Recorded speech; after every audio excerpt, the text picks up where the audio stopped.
Let's be honest, aging is shoved down women's throats every single day, at every turn, at every opportunity. And I am sick of it. You can't walk into a makeup aisle, you can't scroll social media, you can't turn on the TV without seeing some advertisement, a commercial, something with the words anti aging, big and bold, flashing in neon lights, as if aging is some kind of disease that we all of a sudden need to cure. Like, why is this even a thing? To me, it's insane and alarming at the same time. Personally, I've stopped letting the beauty industry or society really make me feel like I need some kind of fixing. Today, I want to share with you my 7 reasons why I don't give a flying crap about aging and why you shouldn't either. The first one is that I am finally comfortable in my own skin, and that shouldn't be frowned upon. Let us just be happy. Here's one thing. This didn't hit me when I turned 50 because the core of me really never really cared in that way as much as some women do, but I do see how hard this is and how hard this message hits a lot of women. How it makes us believe that getting older means somehow we're losing value or beauty or relevance. And I get it, I do.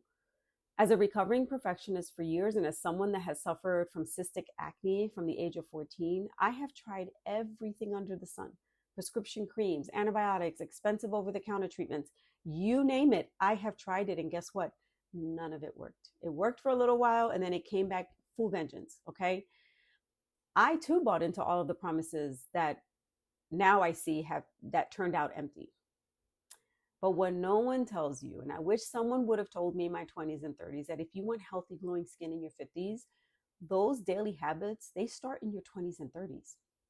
The problem is, who's thinking about that when you're actually in your 20s and 30s? And this is coming from someone who bathed with baby oil, baking in the sun for hours. But now that I'm here at 55, I just see things very differently.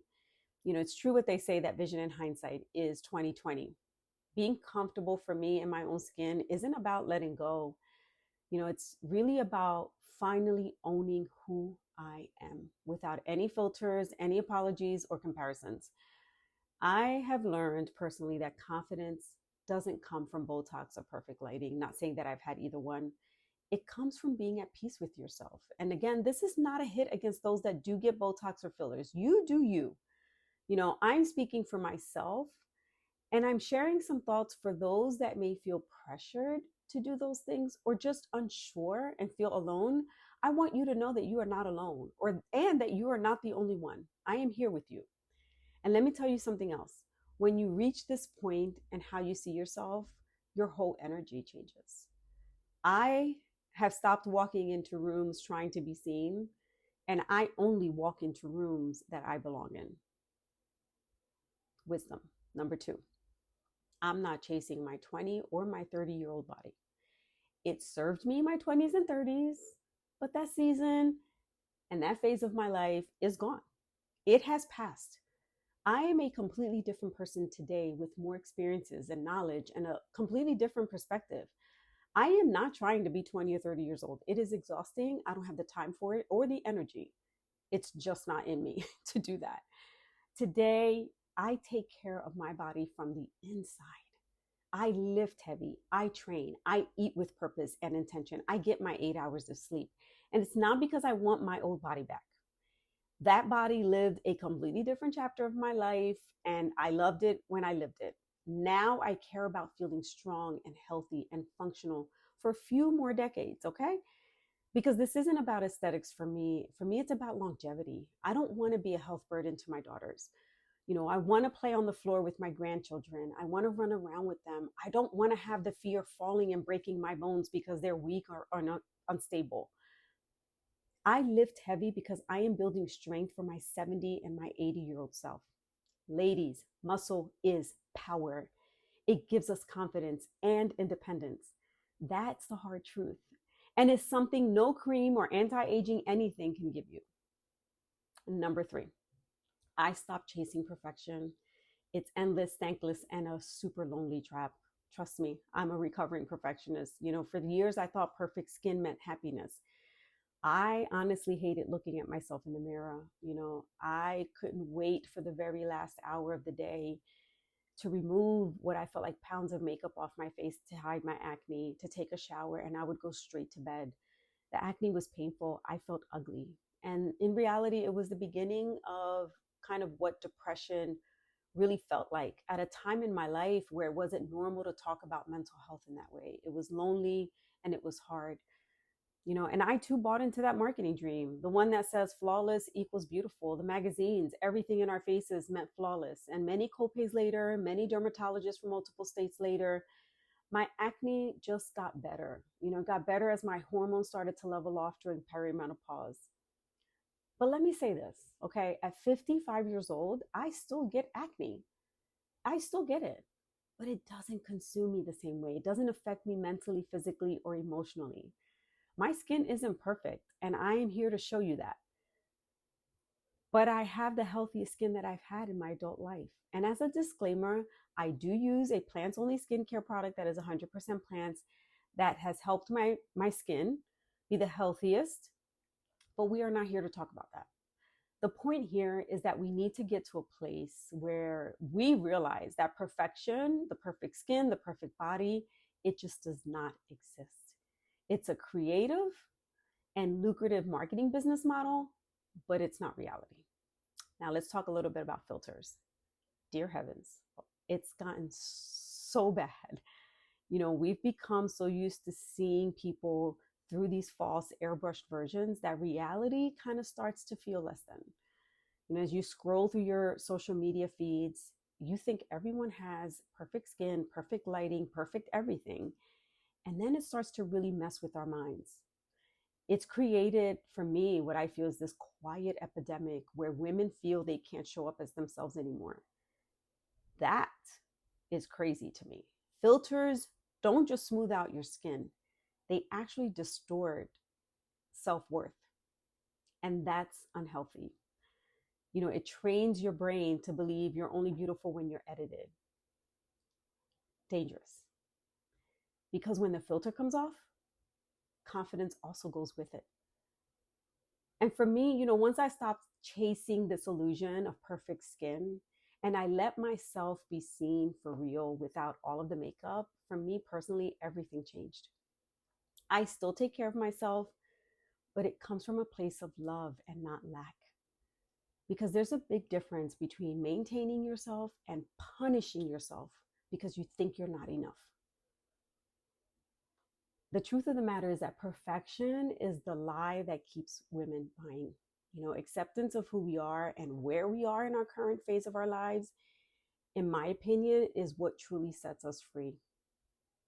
Number 4, aging is part of our evolution. It is not a flaw. Stop letting these companies, social media, and these horrible filters make us think otherwise. Aging is not a mistake we need to fix. Who said that aging is a problem? It's actually the reward of being alive. Having lived a few decades, my lines, they're there because I have smiled, because I've cried and frowned and existed. Ladies, every stage of life, it adds a little bit of strength and softness and wisdom. It's not a downgrade. To me, it's an upgrade with a lot more perspective. If we continue to keep viewing aging as a problem, we will always be at war with ourselves. But when you see it as a part of your evolution, a part of your growth, you actually stop resisting and you can actually start living. Number 5, the beauty industry does not care about you. It cares about your wallet. Hard fact. I couldn't wait to say that out loud. Because let's get real for a minute. These companies, they are billion-dollar empires that thrive on keeping women insecure. They tell us that we're not enough, and they tell us that often and at every turn. Then they sell us the cure for it. But they're only targeting women, as if men don't age, as if men don't get wrinkles and look a hot mess. Have you guys noticed that? And the sad part is that it works. They know that it works because it sells. Fear sells. Women, we have been brainwashed to believe that living in fear is normal and okay, and it is not. Most of what's marketed as anti-aging, the reality is it's just good lighting and a massive public relations budget. And these influencers that sell these products, They're getting paid to do so. I'm not knocking influencers, but I made a promise to myself and to you that on this channel, I will say the things that most of us are thinking and are on repeat in our brains. Okay. If you're an influencer, good for you. More power to you. Women are spending hundreds, some thousands, trying to fix something that is not broken and never was. I've learned that the best skincare is consistency, not consumption. Let's start with eating well, proper hydration. Let's start to protect our skin daily with sunscreen. Let's move our bodies daily. Let's do what it's meant to do, okay? Let's let our bodies do what it's meant to do. Number 6, I've learned to celebrate, embrace, and deeply love this version of me. I don't want to be 30 again. I most certainly don't want to be 20 again. No, thank you. That little girl was figuring herself out. She was confused and barely surviving. This woman right here sitting in front of you, she knows herself from the inside out. I have so much more peace. I have so much more clarity and more control over my energy. I've learned to set boundaries and be perfectly okay with it. I have learned to say no. And as I have said before, no is a whole sentence. In my 50s, I no longer feel the need to make up excuses or to give a reason. It's a hard stop. I've also stopped measuring my worth with tight skin, flawless skin and flat abs. For me, it's about boundaries, balance, self-respect, and self-love. And nothing hits harder than that reality. Number 7, peace is the new pretty, ladies. Let me say it again. Peace is the new pretty. When you stop comparing, competing, and chasing, something changes in your energy. You start radiating from the inside, not because your skin is flawless, but mainly because your spirit is. The people around you notice it, you feel it. At times, it can almost be contagious. You walk, talk, and feel lighter. You feel more free. At least that has been the case for me. And that kind of confidence, you can't bottle that or filter that. And that's why, my friends, I'm here to tell you, these are the reasons why I wholeheartedly don't give a crap about aging. And I said that with my whole chest, because I am too busy living. I am too busy minding my own business, doing things that I love, that I want to do, and most importantly, that bring me joy. If you've been feeling pressured to fight aging, here's your permission to stop. You don't owe the world a wrinkle-free face or a 25-year-old body. You most definitely owe yourself peace, some joy, and authenticity. Look, aging is not something to fight. It is something to honor. Every line, every change, every phase tells a story. It's proof that we've lived, that we've loved, that we've survived. Things that were meant to break us and tried to break us and still showed up anyway. We are not defined by my wrinkles, my bodies, or the reflection in a filtered screen. I am not defined by that. I am defined by my strength, by my kindness, and the way that I continue to rise through every season and everything that it brings. So if you've been feeling the pressure to fix yourself, I want this to be your reminder. You don't need fixing. You just need to remember who you are. You're still powerful. You're still beautiful. And the woman who you are right now, she deserves to be celebrated, not compared. Celebrate yourself. If this message resonated with you, I'd love to hear what part hit home the most. I want you to drop it in the comments below, because your words, they might just encourage another woman who needs to hear it today. Or you can tell me what you've stopped caring about as you've gotten older. So if any of these things are things that you've stopped caring about, please share it. And if you're ready to keep rewriting the story of what it means to thrive after 50, you need to hit that subscribe button, okay? Because this isn't about looking younger. It's about living this next third of our life older, louder, and freer than ever before. Ooh, that feels good. And if you're ready to join a space, where women over 50 are rewriting rules, minding our business, then you need to hit that subscribe button. Your support helps my channel grow, and it reaches more women that need to see and hear more women in our 50s on this platform. Don't forget that notification bell. We are just getting started, and we are here to stay. Beautiful, authentic, and real. Thank you for being here. Thank you for watching. And until the next one, adios.